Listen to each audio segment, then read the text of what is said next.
I guess I'm going to jump in here quickly. Good evening, Mr. Chairman, members of the board, and hello to the residents who may be watching and listening at home. My name is Brian Gilbert. I'm the Director of Public Works, and I'm joined by Kevin Hardeman, the town engineer. I would like to provide an overview of our sidewalk program, what we've completed, what's in the pipeline, and where we're going.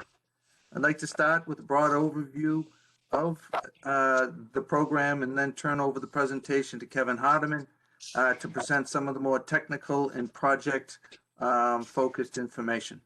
Next slide. The town has been aware of the need for safe, accessible sidewalks, particularly in areas with higher population densities and concentration of business activity for quite some time.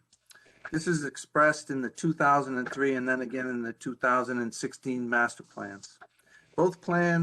In both plans, there were recommendations to assess where sidewalks should go and fund their construction. In 2004, the Sidewalk Committee's effort identified 34 locations or sections with about 25 miles of sidewalk. The locations are identified to the left of the, I wish that was a better representation of their plan, but their plan came out in 2004. I believe it's on the website. I'm not sure if it's there or not. Kevin might know better than I. Mm-hmm. In 2016, the master plan sidewalks were identified as one of the top 10 issues in town. New slide. And by 2017, through the work of the Visioning Committee, the community elevated the priority for sidewalks to number 2 behind schools as represented in the Visioning Cloud, and was a catalyst for the DPW's capital budget request in FY18 of $250,000, which was a general fund appropriation. Slide, Kevin. In 2017, we hired an engineering firm, TEC, to assist the town in formulating a pedestrian mobility master plan, which can be found on the town's website on the engineering page on the left sidebar. We'll provide you the link at the end of the program, at the end of the presentation.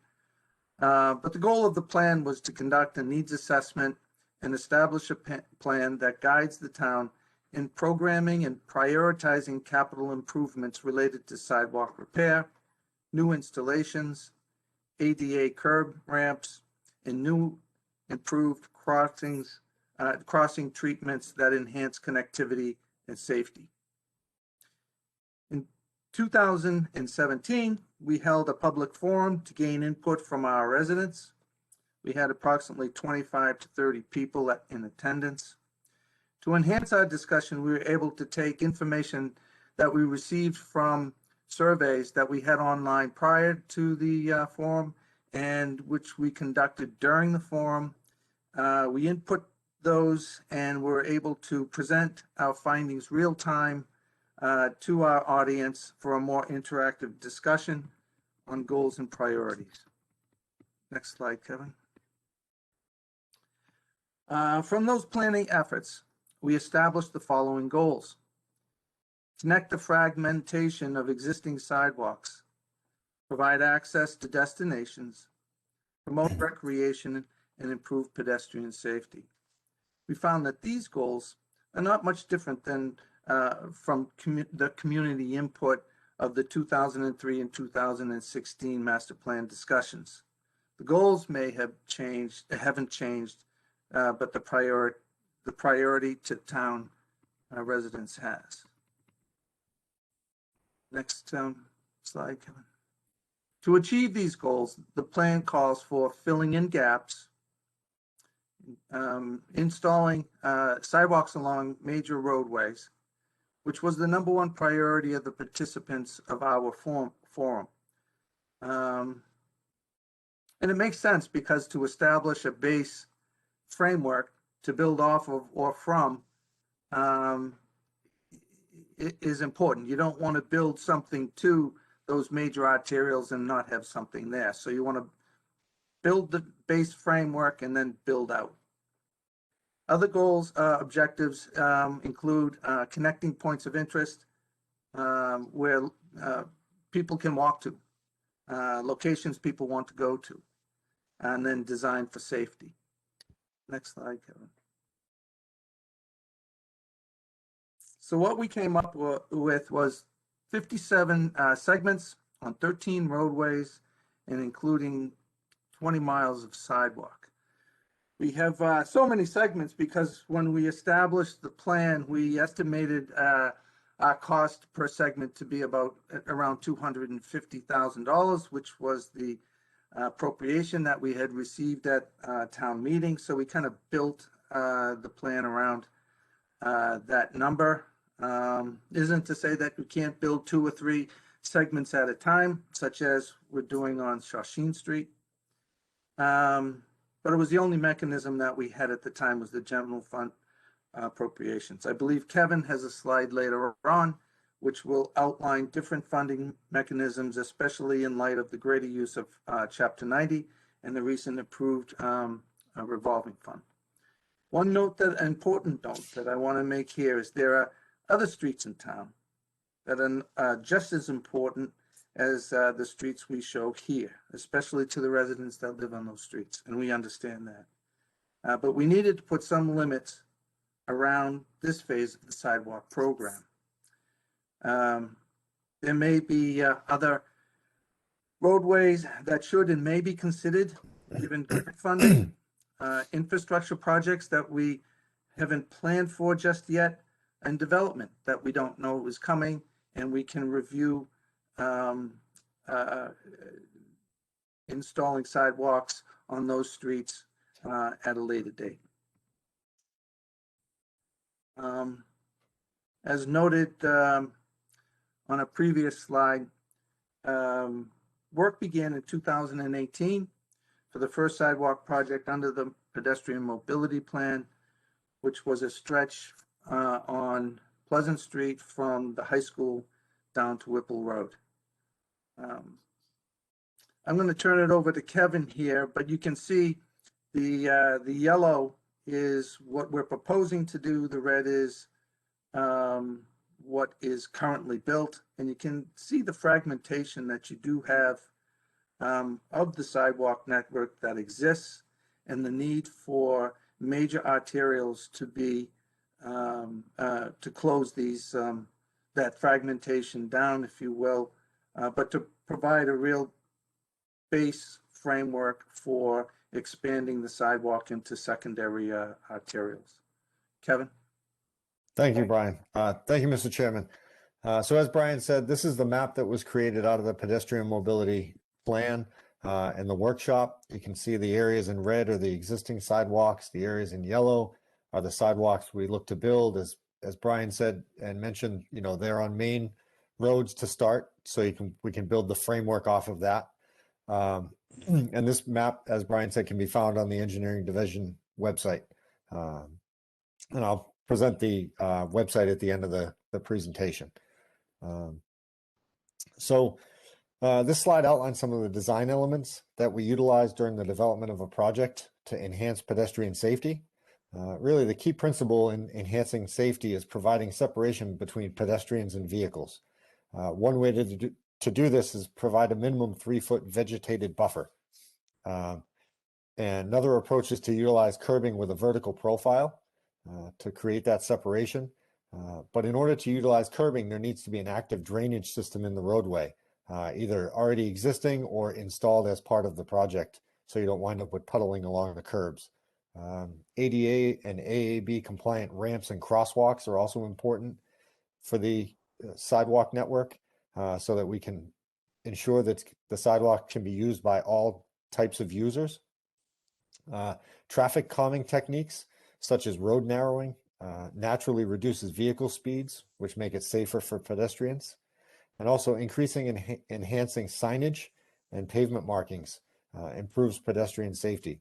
I'll note that the police department has undertaken a crosswalk initiative to look at crosswalk safety throughout town, and that's something that the DPW is supporting them on.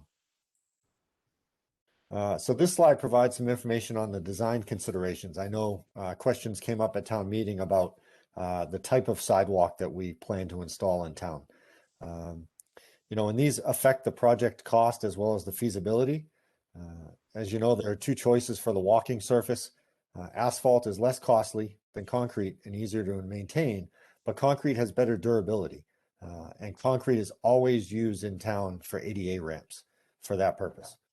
There are several choices for curbing. Asphalt comes in either vertical profile or a mountable berm, also known as a Cape Cod berm. And granite curbing comes in vertical or sloped profiles. Asphalt, again, is less expensive than granite, and granite is more durable than asphalt. So granite curbing is used at ADA ramps as well as the radii where streets intersect for that durability purpose. But asphalt is used for that cost saving on the straight runs so that we can install more sidewalk and get more out of the project. The width of the right-of-way and road obstacles is an issue that need to be considered when planning the sidewalks. Often the older roadways in town have situations where that pavement surface is not centered within the right-of-way. So there's a lack of room on one side or the other to install those sidewalks, or oftentimes the right-of-way is just too narrow to begin with, so we can't install sidewalks within the right-of-way. There's just no room on either side. And that's a situation we ran into on Foster Road when we started to develop that project. Obstructions such as steep slopes, utility poles, and stone walls have to be worked around and accounted for. And installing retaining walls to overcome the steep slopes, relocating utility poles, and also securing easements increase the project cost significantly and make them challenging to install sidewalks in certain locations. So this year we worked with NIMCOG to develop some brochures and social media content to promote the sidewalk initiative. So this slide does show some drafts of that information that we had worked with NIMCOG to create. And once we've reviewed and approved in town, we're going to push this out to social media as well as post it to the website. So the next few slides are going to go over some of the projects that we have completed, we're in the process of completing, or we have planned for the future. So this first slide is the Pleasant Street sidewalk, which was installed in 2018. It's about 2,000 feet, goes from the Tewksbury High School to Whipple Road. The cost was about $160,000, and that was funded through the general fund as the first appropriation in the pedestrian mobility master plan. The Shawsheen Street sidewalk, this was installed from Main Street to Mark Road, approximately 2,200 linear feet. And the project cost for this was just under $900,000. But this was part of a larger project to elevate the roadway surface of Shawsheen Street to get it out of the Heathbrook floodplain to prevent flooding of that road surface in the future. The Easton Chandler intersection improvements were constructed between 2019 and 2020. Project included 2,450 feet of sidewalk. The cost was just over $900,000 and came from Chapter 90, the general fund, as well as a $400,000 complete streets grant through Mass DOT. The image on the right side of this slide was taken using the DPW's drone, which is a process that we use now on all of our projects. We take before, during, and after photos, and we push those out to social media as well as the website, to promote the projects that we're undertaking. Currently, as of this week, we're installing bus shelters at this location. We received a grant through Mass DOT's Shared Streets program to install 2 bus shelters on concrete pads, which we had installed as part of the intersection improvement project in anticipation of being able to get bus shelters through some sort of grant. And those will be completed this week. The South Street sidewalk, that's a short 300-foot stretch along South Street that we installed when we resurfaced a portion of that roadway last year. The cost of that was around $13,000 and was funded through Chapter 90 and goes from Brown Street to towards Walgreens, just before their property, and connects with an existing sidewalk, which will then be able to carry pedestrians to Main Street. The Main South and Salem intersection improvement project. This is a project that began in 2015 with a roadway safety audit to address safety issues at South and Salem. Today they're working on the granite curbing, which will be followed by the sidewalk construction. That project should be completed by the end of summer, early fall of this year. It's going to include the installation of 5,000 feet of sidewalk, as well as bike lanes and new traffic signals. It was funded through the Transportation Improvement Program, the TIP, with a price tag of about $3.8 million. And it's going to improve safety for pedestrians, cyclists, and motorists throughout those three intersections of South and Salem, South and Main, as well as Salem and Main. The Andover Street and River Road intersection improvement project is also funded through the TIP. The price tag of about $5.4 million. It's currently under construction and includes about 1,900 feet of sidewalk in Tewksbury and approximately an equal length of sidewalk in Lowell. So that'll expand that network across the municipal boundaries. And the anticipated completion of that is the beginning of next year. The Shawsheen Street Sidewalk project goes from Main Street up to approximately 1650 Shawsheen Street, where there's a sidewalk that it connects to that will go all the way to East Street. It's going to create approximately 12,000 feet of sidewalk and result in a sidewalk that goes continuously from East Street all the way to Sullivan Parkway near the Billerica Town line. This project is funded through the General Fund, Chapter 90, and the Stormwater Enterprise Fund.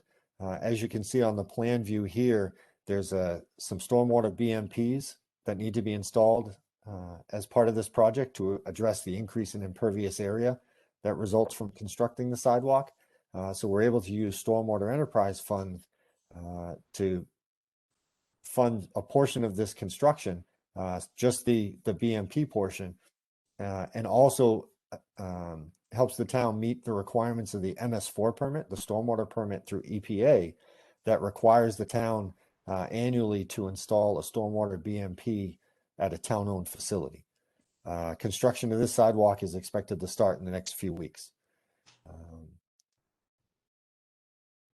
And then the town received a housing choice grant for $220,000 from the state for construction of a sidewalk along the west side of Main Street from Colonial Drive to Victor Drive. This is the only section of Main Street without a sidewalk on at least one side, from Old Boston Road all the way down to the Wilmington Town line. So this is an important gap for the sidewalk network that we'll be able to fill, and the construction will be completed by June of 2022 for that project.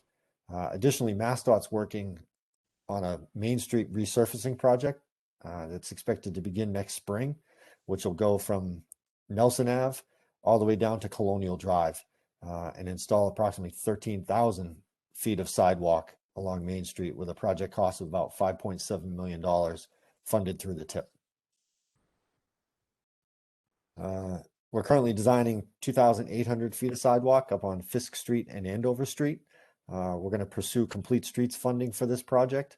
But it'll also, it's noted that this is put on a short list by Representative Moulton's office under the Transportation Committee member designated project requests. However, funding under that program is not guaranteed at this point, but it is good to note that we have made the short list for qualified candidates. So some of the funding sources that we use for sidewalk construction include the General Fund, Chapter 90, the Stormwater Enterprise, which is only used for the stormwater infrastructure associated with the projects, Mass DOT and Federal Highway Association for the Transportation Improvement Program, Mass DOT Complete Streets grants, Housing Choice grants, and then the revolving fund that was recently approved at town meeting. I will note that the Mass DOT Complete Streets grant program has just changed as of March. Normally you could apply for an additional grant as soon as you closed out the grant award that you were working on.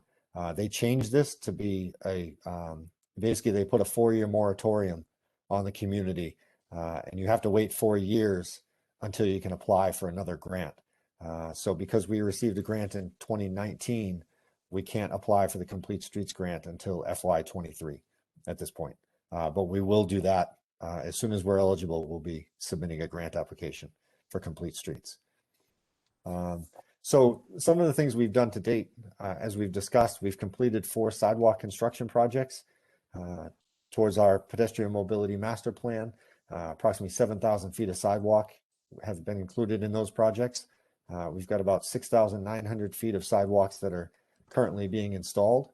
And construction will begin shortly on another 12,000 feet of sidewalk on Shawsheen Street, with another 3,800 feet under design. And when you put the Mass DOT project in, which has another 13,000 feet of sidewalk along Main Street, between 2018 and 2022, we'll put approximately 8.1 miles of sidewalk in Tewksbury through various DPW and MassDOT projects. So it's a significant amount of sidewalk to add to the network, as well as upgrade where those sidewalks are in disrepair. So some of the goals that we achieved over the last few years with the pedestrian mobility master plan was installing the sidewalks on the main roadways, which, as Mr. Gilbert says, was the priority of the public that came to the workshop to give their input on locations where they wanted to see sidewalks. And we've also undertaken another major roadway project, Shawsheen Street, which will start this summer. We've utilized construction for new sidewalks, which was when the public was asked if they'd rather see new sidewalks in new locations or rehabilitate the existing sidewalks. Approximately 90% of those respondents said that they wanted to see new sidewalks to expand the network. But we've utilized the funding not only to construct new sidewalks, but also fix the ones that we have in locations where it's needed. We received 2 grants to expand the funding for sidewalk construction, the Housing Choice Grant and the Complete Streets Grant, not to mention the smaller grant that we received for shared streets for the bus shelters along those sidewalks. And then, we've addressed or are addressing the locations that were discussed at the sidewalk workshop, which include Pleasant Street, Main Street, East, Shawsheen, Chandler, and Fisk. Those 6 roads, when the residents at the workshop were asked to write down, an open response question, they're the 3 locations that they would like to see sidewalks installed in. These were the ones that came up at all of the tables. So this clearly there's a need and a desire to have sidewalks in these locations. So we've set those as priorities, to align with the desires of the community. So this here is the website where you can get to the pedestrian mobility master plan on the DPW engineering division page. We'll be posting this presentation tomorrow. And if the board has any questions, or if Mr. Gilbert wants to add anything that I may have missed or glossed over, we'd be happy to answer questions. Thank you.